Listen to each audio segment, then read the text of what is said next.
आगे बढ़ेंगे। आज दोपहर 3 बजे कैबिनेट की अहम बैठक होने जा रही है। ये बड़े अपडेट और बैठक में कई अहम फैसले लिए जा सकते हैं। बजट सत्र के दूसरे चरण को लेकर ये चर्चा होगी, क्योंकि दूसरा चरण भी बहुत जल्द शुरू होने जा रहा है। एक फेज संपन्न हो चुका है। एक फेज में जम्मू कश्मीर के अंदर बजट पेश किया गया पहले फेज में, और बजट पर चर्चा भी हुई, प्रश्नकाल हुए, विधायकों ने अपने अपने क्षेत्रों के मुद्दे उठाए और डेली वेजेस को हल्ला गुल्ला बहुत देखा गया उनको लेकर। आज दोपहर 3 बजे कैबिनेट की ये बहुत अहम मीटिंग होने जा रही है। बैठक में बड़े फैसले लिए जा सकते हैं और बजट सत्र के दूसरे चरण को लेकर भी चर्चा संभव मानी जा रही है। सत्र में निजी सदस्य प्रस्ताव और बिल जो है वो भी पेश हो सकते हैं, यानी जो प्राइवेट मेंबर्स रेजोल्यूशंस हैं और बिल्स हैं उनको दूसरे इस सेक्शन में पेश किए जा सकते हैं, दूसरे फेज में पेश किए जा सकते हैं, जिसमें कई महत्वपूर्ण बिल हैं जिनको लेकर हमने पहले भी चर्चा की है।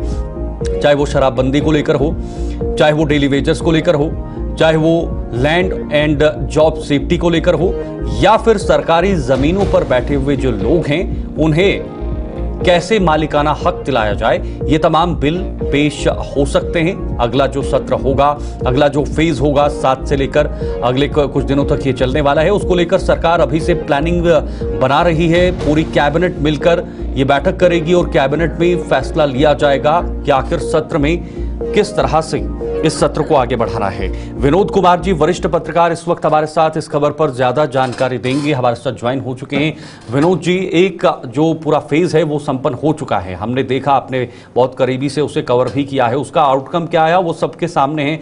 अब जबकि दूसरा फेज शुरू होने जा रहा है कुछ दिनों के बाद, क्या लगता है ये दूसरा फेज जो है वो किस तरह का रहने वाला है जम्मू कश्मीर के लिए? शीतल, बड़ी खबर यह है कि आज जल शक्ति मंत्री कैबिनेट मिनिस्टर जावेद राणा के आश्वासन पर आज पीएचई की जो हड़ताल लगातार चल रही थी, त्राहिमाम बचा हुआ था, पानी के कतरे कतरे को लेकर के लोग तरस रहे थे, आज उन्होंने फिलहाल अपनी हड़ताल को 10 दिन के लिए डेफर किया है। और ये डेफर इसी एश्योरेंस पे हुई है कि मंत्री ने एश्योर किया है कि आपका जो 400 करोड़ रुपया पेंडिंग है सैलरी का, वो रिलीज किया जाएगा। और बड़ी बात यह कि उन्होंने कहा कि ये मसौदा आज कैबिनेट में रखा जाएगा कि कितने चरण में वो पैसा आपको वापस दिया जाता है। इसके अलावा उन्होंने ये भी कहा है कि कैबिनेट में ही ये भी फैसला लिया जाएगा कि आपकी सैलरी को, यानी वेज को कितना एनहांस किया जा सकता है।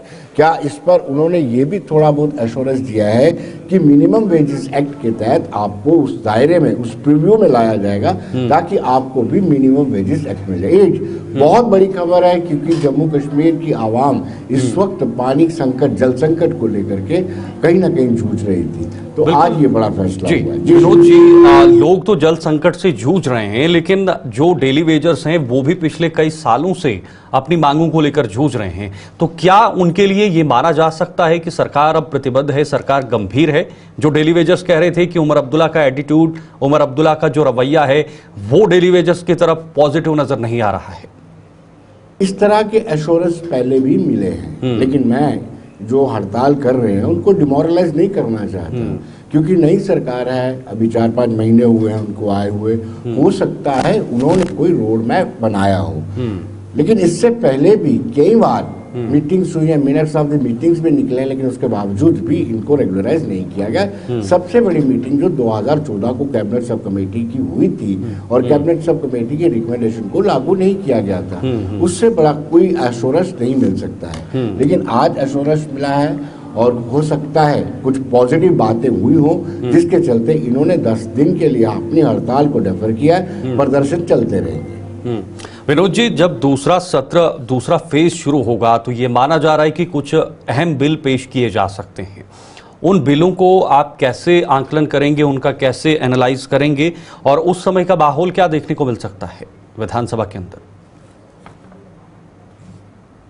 कि जो बिल लाए जा रहे हैं कहीं ना कहीं सरकार के गले की फांस बन सकती है। ठीक है। एक बिल तो ऐसा है जिसमें कहा गया है कि 370 की जगह 371 लाया जाए, लैंड और जॉब को प्रोटेक्ट किया जाए।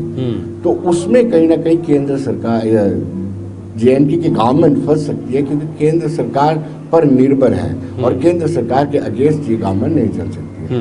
दूसरा जो है कि डेली वेजर्स को वन शॉट में रेगुलराइज करने का बिल है। तीसरा बिल ये है कि क्या आप अफोर्ड कर सकते हैं कि जम्मू कश्मीर में शराब को पूरी तरह से बंद कर दिया जाए, ब्लैंकेट बैन लगा दिया जाए, क्योंकि हमारी इकोनॉमी टूरिज्म पर निर्भर है, बैकबोन है टूरिज्म।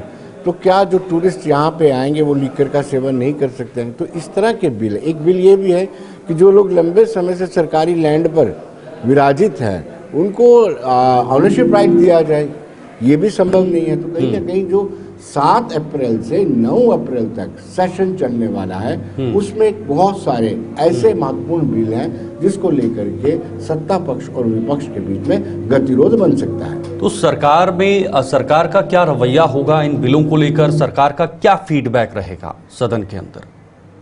कोई बीच का रास्ता इख्तियार करना पड़ेगा, क्योंकि सरकार ये अफोर्ड नहीं कर सकती है कि केंद्र सरकार से डायरेक्ट कन्फ्लिक्ट लिया जाए।